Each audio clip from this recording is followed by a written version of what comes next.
Hey Joel, can you hear me? Sure can. How you doing? Awesome. Hey, good to hear from you. Good to actually meet you. How hmm you doing tonight? I'm fantastic, and I wanted to say first off, welcome to Call Out.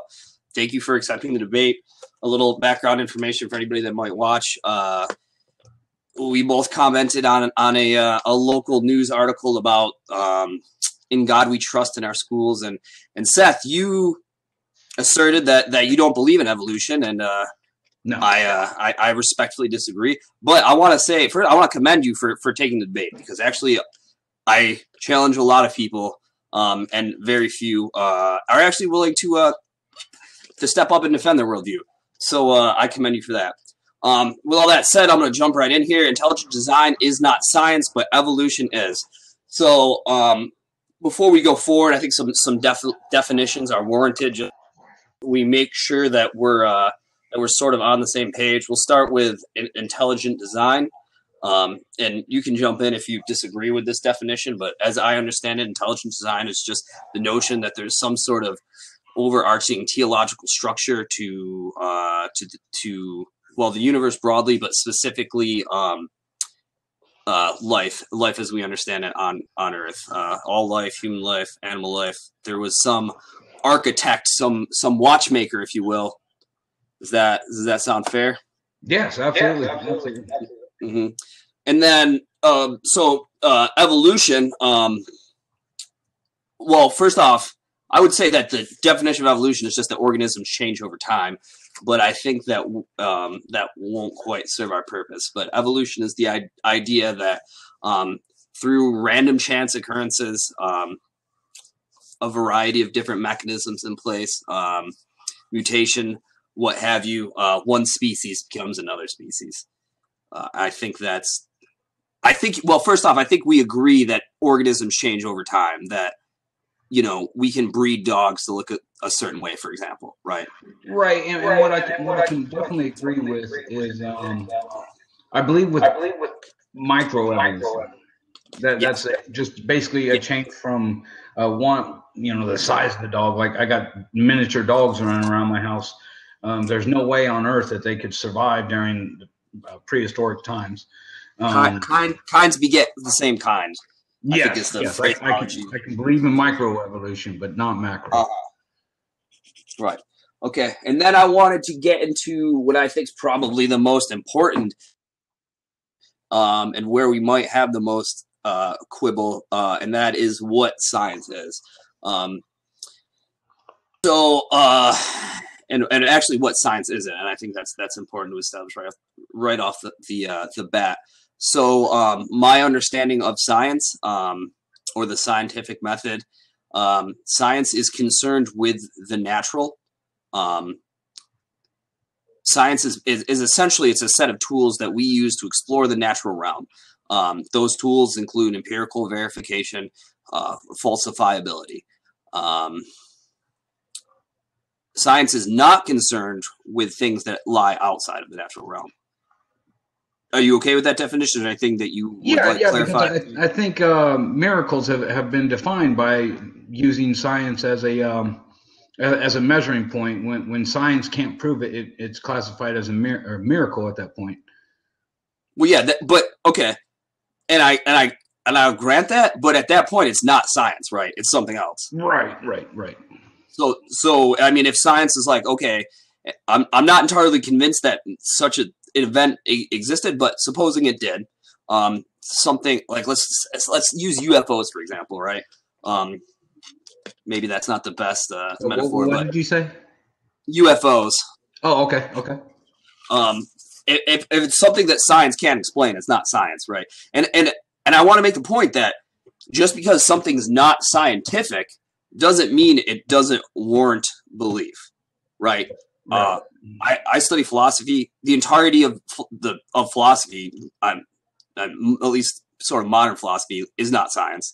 Um, Pure mathematics is not science, right? Morality is not science. Aesthetics isn't science. There are many things that we like can believe in, to study and discuss that aren't science, right? They're just something else. Science is just a specific set of tools to answer specific questions. Correct. Yes. Yeah. It'll definitely. Yeah. Because I mean, in my beliefs is science.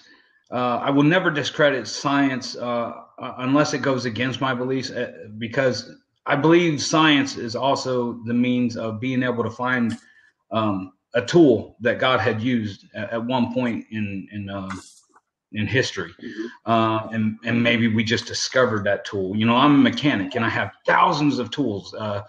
I don't even want to open up my garage door to let you see how many tools I have in there. But the amount of tools that I have in comparison to what the watchmaker that you pointed out would have, oh my gosh, I'd be pathetic compared to the toolbox that he has in store.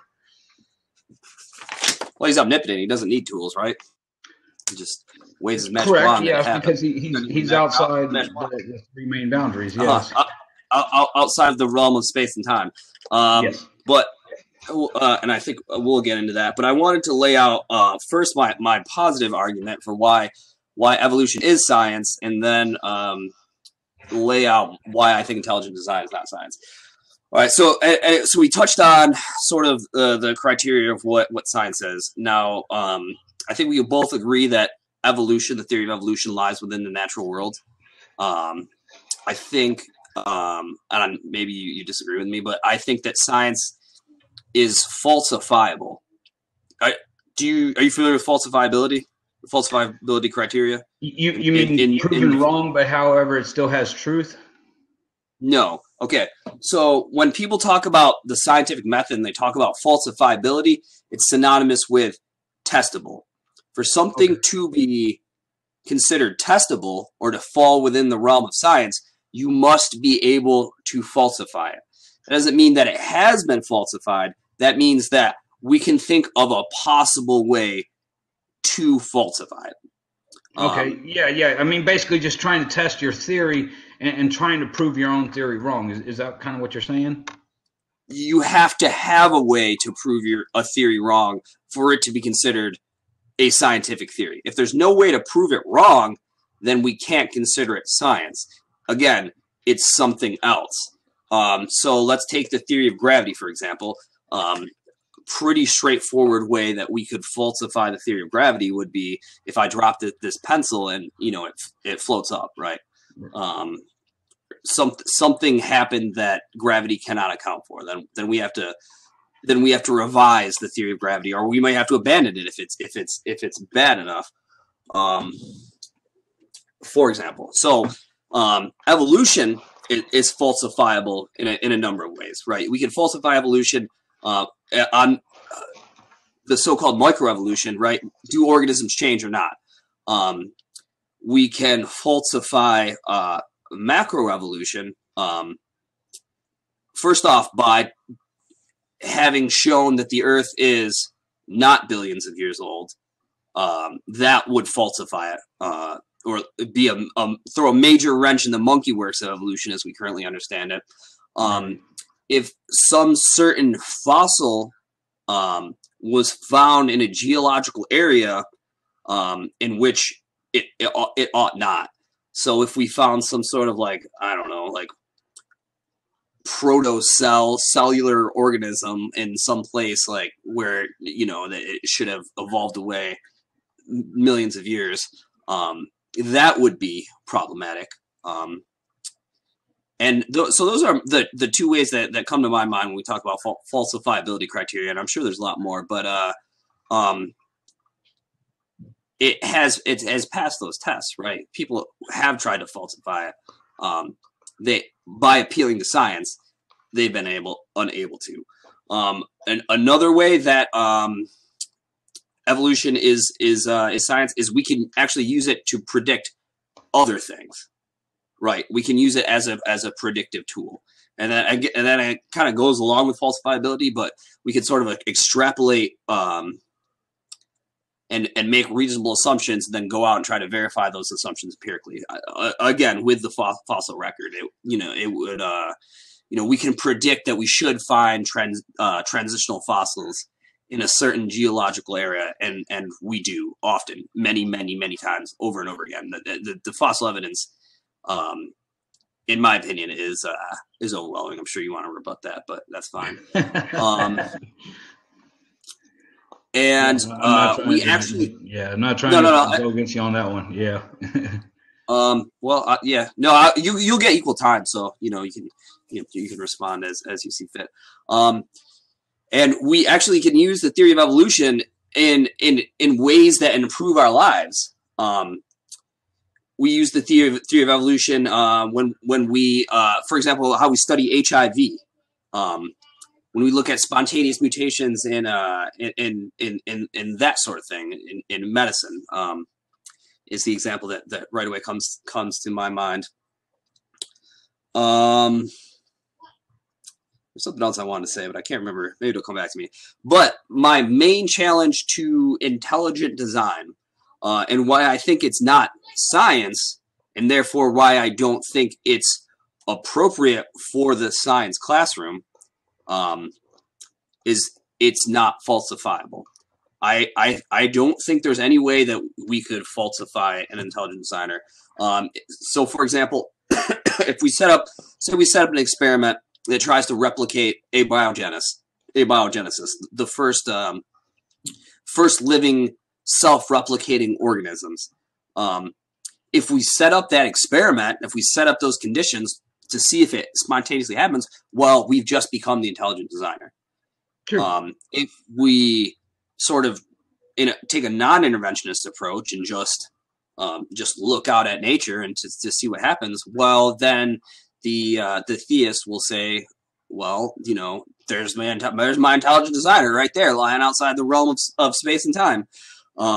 Can't you see him? Can't you see the watchmaker? And again, that doesn't mean that the belief is not without warrant. That means that the belief is not scientific and doesn't belong in the scientific classroom. And I think that's it. So I think I took about 7 or 8 minutes. So go ahead, man. You're fine. You can take up all the time in the world if you want to. I mean, when it comes to evolution, there's just too many questions for me that haven't been answered, and too many people have also. And I guarantee you one thing: me and you wouldn't run in the same circles, I guess you could say, where you wouldn't go sit in a men's group tomorrow night with a bunch of believers, and neither would I go sit in a men's group full of non-believers. I think whatever we surround ourselves with, we're going to hear the truth of what comes from that group, because I've listened to both sides, and I've had to come to my own conclusion of what my beliefs are. Because I'll tell you something, Joe, even if you could make it where you could find that gap, there's a gap missing between the microevolution and the macroevolution. There's a gap there. And you mean an empirical gap? We can't see it ourselves. Well, yes, but there has been. I can't remember what I watched. It was like an hour-long presentation of all these different skulls, and trust me, none of these skulls looked alike. I mean, if you try to tell me some of these skulls were human, I'd be calling you stupid. But they still called them human. They didn't call them apes. They didn't relate them to apes. They just said that they stayed within their kind. And I mean, I'm telling you, some of these skulls did not look anything like human. Nonetheless, there was still a gap between human and ape that could not be put together for me. And I know there's a bunch of other people out there, but even if you found that gap, I still would have to ask where, I would go back to before the big explosion. The Big Bang. Before that happens, if it were just me and you floating in space with the biggest microscope that we could ever have that could find the smallest molecule, I'd still ask you, where did that come from? And but something that comes from an explosion. Now, I believe you're in the military too, or you were a veteran, correct? We both, a couple veterans here. Now, whenever we blew stuff up, I never saw anything that could possibly come from that. I mean, and we even put a engine block under a few blocks of C4, and when we detonated it, we came back, we couldn't find the engine block. It was completely gone. So something that comes from such a massive explosion, such as the Big Bang, would still make me resort back to the question of where did that first molecule come from? And, like you were talking about, those another question that lies is with evolution for me is, okay, let's say we had that first molecule, but how did it self-replicate? And how did it be able to give itself that power to self-replicate?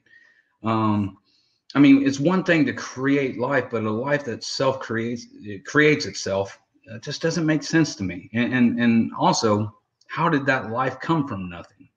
Yeah, I've never seen life come from lifelessness. Mm-hmm. So there's a lot to unpack there, but I think we can work through it. So, and there's a couple of things that I need to clarify. First off, evolution doesn't actually make a claim about the origin of life. So there's abiogenesis is a separate thing from evolution. But how does non-living things replicate? Well, I think we could have plenty of examples in nature of non-living things replicating, right? Thunderstorms grow. They become larger in size. They replicate themselves. They increase in mass. They increase in complexity. And, I don't think that a thunderstorm's alive.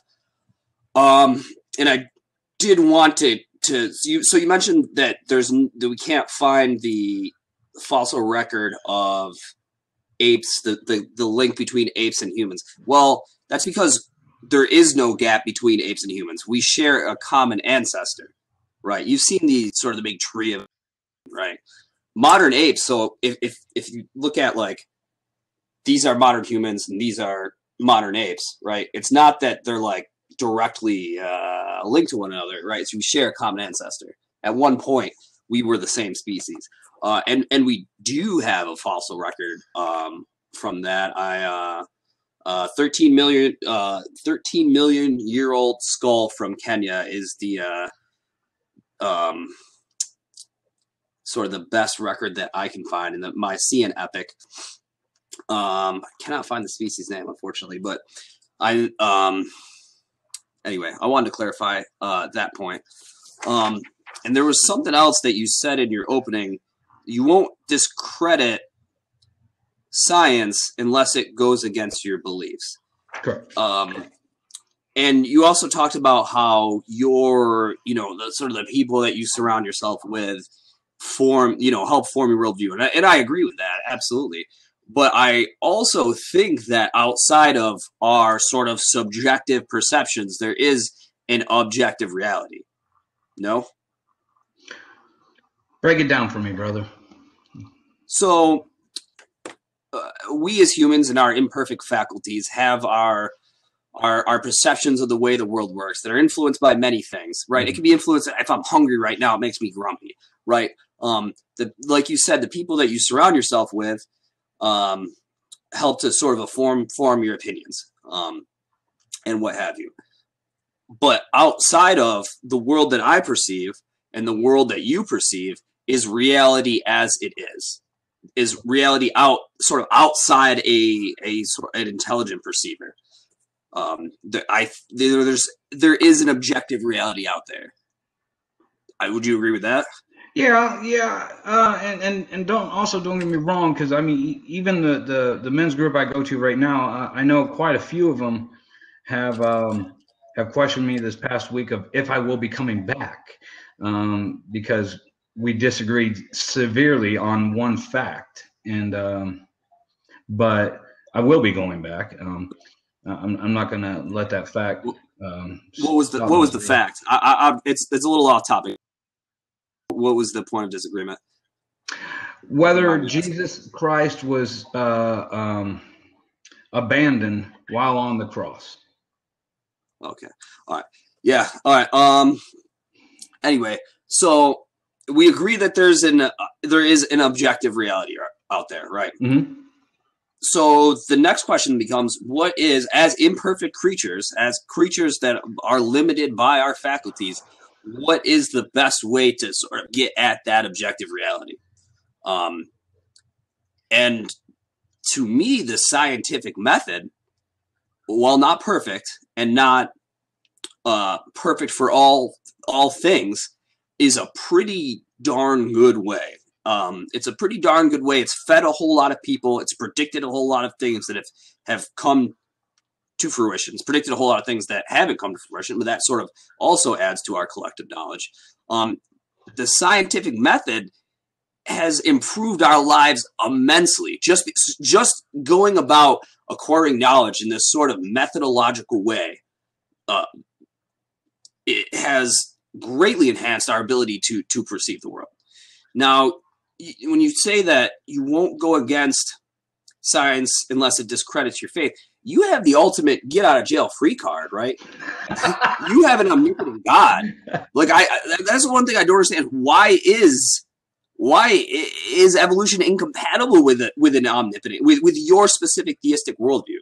I understand that, like, you know, the genealogy in the Bible says that the earth is only 6,000 years old, and that the account of Genesis says that the earth was created in 7 days. You have a fucking omnipotent God. Excuse my language. You have an omnipotent God. Who cares, right? He can just make it be. The theory of evolution and whatever account is given in the Bible, if your God is all powerful, it doesn't matter, right? They're not incompatible at all. And actually, most, you know, even in the field of biology, many scientists that accept the theory of evolution are Christians, right? Many mainstream Protestant faiths accept the theory of evolution as fact. They also believe, some of those same people believe that Adam and Eve never existed, which, sure, that it was allegorical. But again, you have an omnipotent God. Why can't they both, you know, he's all powerful, he does what he wants to do. Why I don't understand why they can't be compatible. You know, there's a, and I know both of us are going. I don't know how much study you have. I think both of us are going off of our own personal worldviews of what's happening and what we feel. And brother, I'm with you. I wish people like me and you could get together more often and actually sit down and talk without trying to cut each other's head off. Well, I hope you don't perceive that, because no. I'm not. Sometimes I can be combative, but when I get on live stream, I do, and especially because you came here in good faith. You're debating me in good faith. You're being polite, and I hope I'm being reciprocal. You are, right, and like I said, I thank you for that. And actually, not many people do that. People are I think sometimes scared to defend their worldviews. But I'm sorry.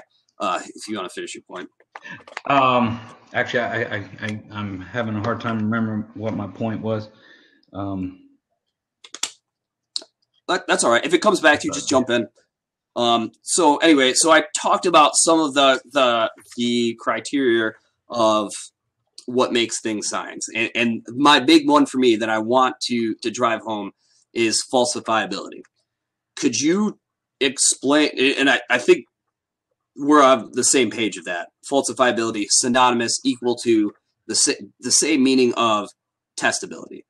Okay. Can you tell me how intelligent design or intelligent designer is falsifiable? Well, okay, so I'm not sure if you've ever seen the movie Genesis Code. No.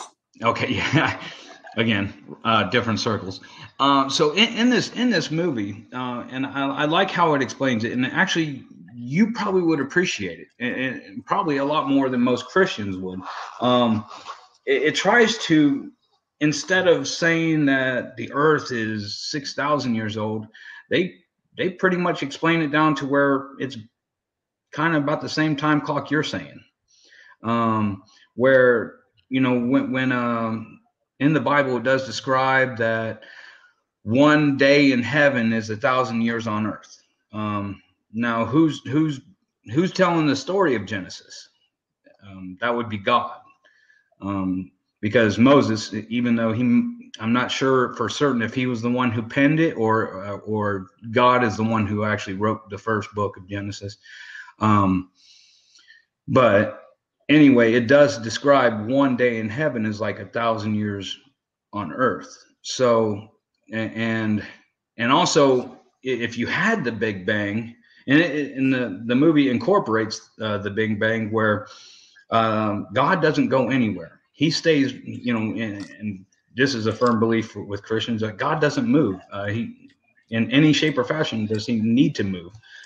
Right. He's everywhere. He's beyond space and time. Yes, yes. So as our Earth is growing further away from him, like we are in many of our walks, the time is measured based off of who and what, and how fast we're moving also determines where we are at.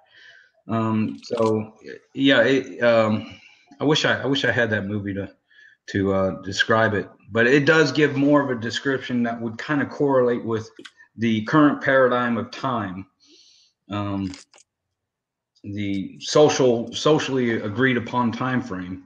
But there are scientists out there who also believe that they have found soft tissue inside of dinosaurs. So if that's correct, I've heard that claim before.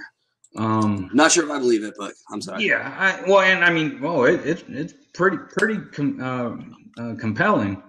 What they show on the I think it's in Genesis, is Genesis history.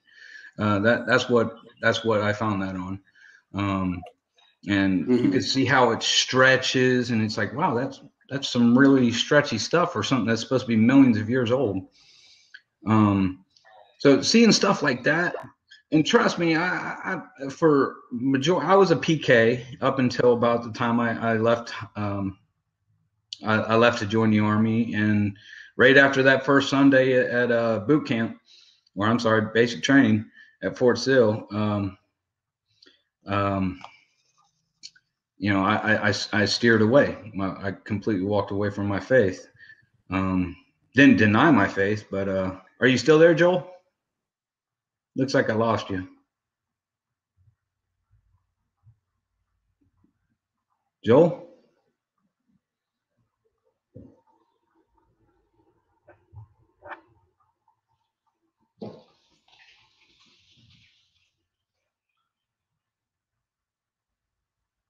I hope it ain't my connection. Let me check my connection. It's still there. Seth, you got me? Hey, I missed. Yeah, there you are. Yeah, I had a connection issue. I missed about the last 30 seconds of what you said. The last thing I heard was the talking about soft tissues and dinosaurs.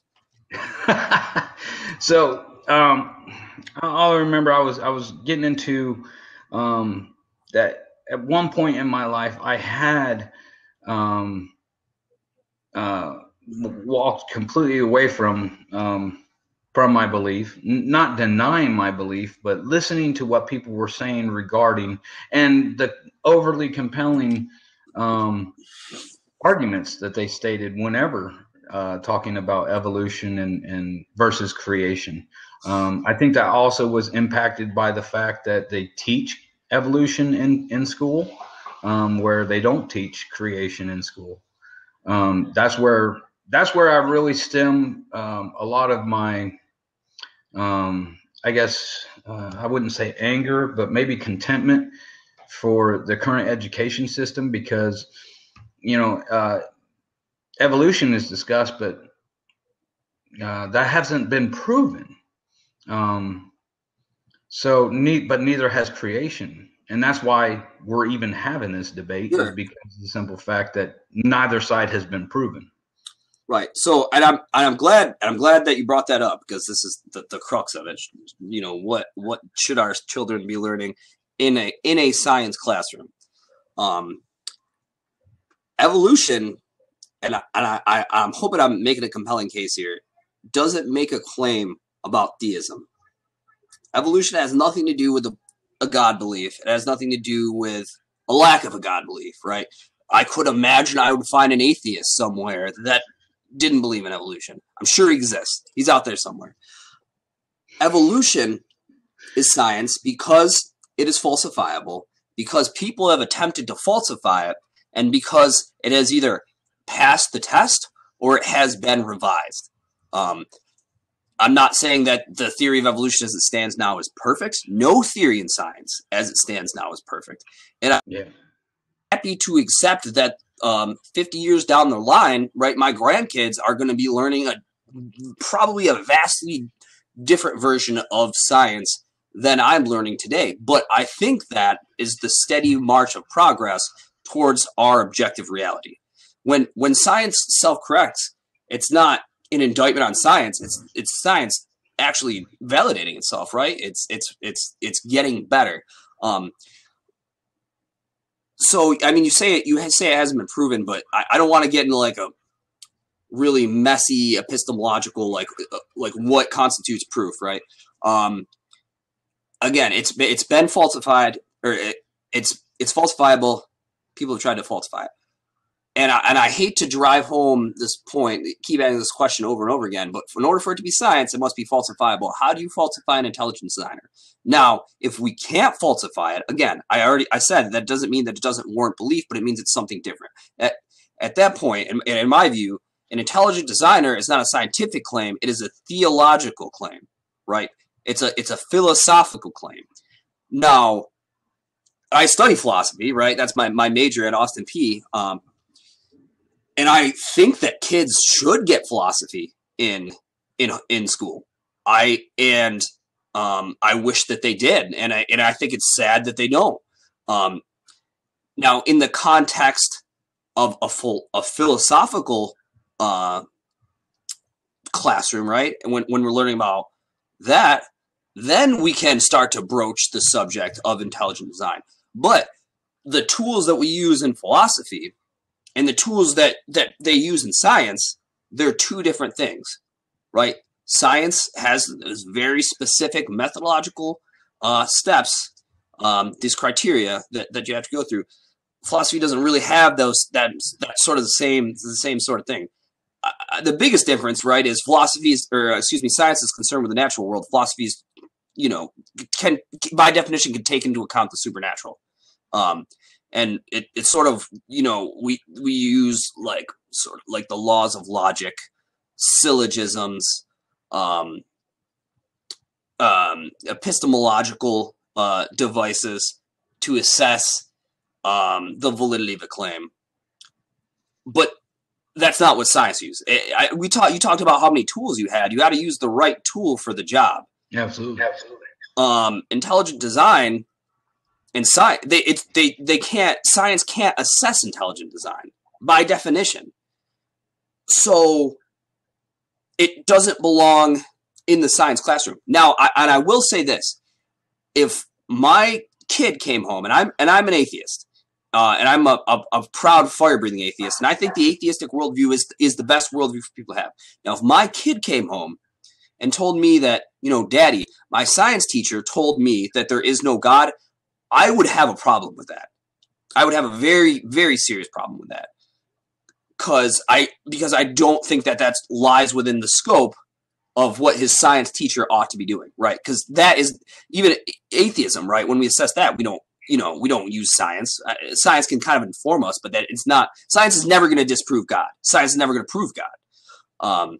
It's going to have to come from something else, some other tools, and a school system, a public school system, and our government in general, in my view, is best when it's secular. And I want to draw a distinction between a secular government and an atheistic government. An atheistic government, think North Korea, Soviet Union. Those are two examples. There's others, I'm sure. A government that says, hey, we as the government believe that there is no God, as opposed to a secular government like the one that we have in the United States, that was the intention of our founding fathers, just simply does not make a claim either way. It lies outside the role of government to assess whether there is a God, there isn't a God, who is that God. Our school system, it's beyond its scope to assess, is there God, isn't there God, what is that God? It's simply not their role. Yeah. Well, I mean, but if the scientists, if the science teacher can say that such thing as evolution, he should be able to say there's also the possibility of a God. Um, I find that weird that you would be astounded or offended by what the science teacher would say, But a because science teacher, I'm sorry, no, I don't mean to cut you off, but I feel like you might have missed the point that I just made. A science teacher teaching evolution isn't making a claim about a God. A science teacher teaching evolution is making a claim about the fossil record, making a claim about genetics, making a claim about all these things that are falsifiable. He's not making a claim about a God. He's not making a claim about not having a God. He's simply making a claim about what is falsifiable, what people have attempted to falsify, and what they have not been able to falsify. well, the reason why most theologians and believers in God go against evolution is because they also believe that atheists primarily use this evolution to just say, well, he doesn't exist, so we don't need him. Yeah. And I actually don't think that's a good argument for atheism. Personally, that's not, if we change this debate to, does God warrant belief? That would not be in my, go-to arguments, because it's not an argument as God. It's simply not. It doesn't care about God. It's something else, right? It's looking at it at something different. And you said that most theologians go against evolution. I would disagree with that. I think that most theologians accept the factual basis of evolution, and what they do is they make it compatible with their theology. I mean, if we look back in history, right? Galileo was problematic for many people of the Christian faith, right? When we found out the Earth was not the center of the universe, that was very problematic for the Christian faith, because their theology at the time, their interpretation of Scripture, that was their belief, right? And they did horrendous things to him and many other people that in the history of science that have gone against faith. But over time, they've been like, all right, these dudes are probably right. Maybe we should take a look at our theology. Maybe we're interpreting Scripture wrong. You can always rescue Scripture, right? You can always rescue your theology. You can always come up with some new explanatory device. And if how you perceive God now is incompatible with reasonable empirical evidence, then I think that you need to look at how you're perceiving God, because you might not be doing it correctly. You talk about how science is man's way of discovering, right, God's creation. Well, that follows then that science should have some bearing on your theological worldview. And again, I want to drive this point home. I don't think that evolution is incompatible with theism. I just, when people try to make that case for me, it always seems wrong. And if I was you, I would check out some, gosh, what's his name? I'm kicking myself for not remembering him, but like, I don't know, I can't remember. There's a lot of great theologians that believe in evolution and make the case for it.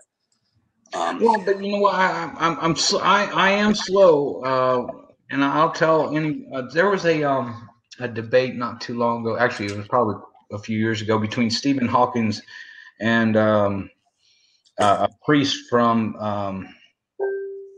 the Vatican.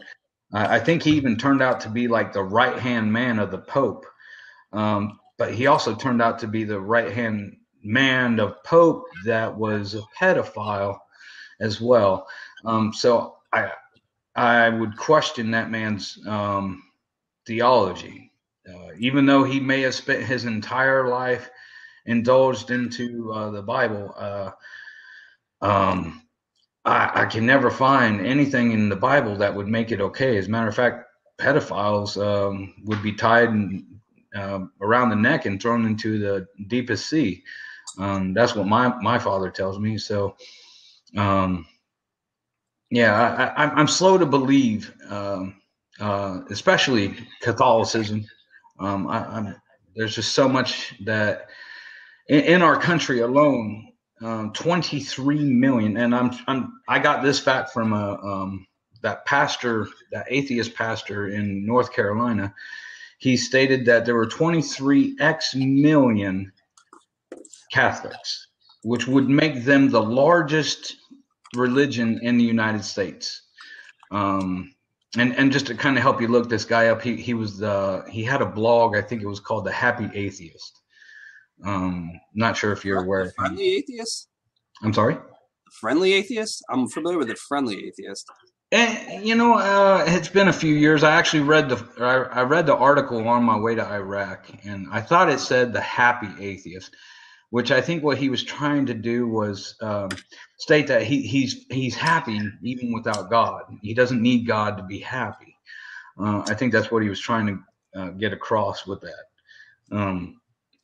But yeah, I read his article, and I saw God working in his life, but he just didn't acknowledge what God was doing in his life. Even through that blog, I was acknowledging what God was doing in his life.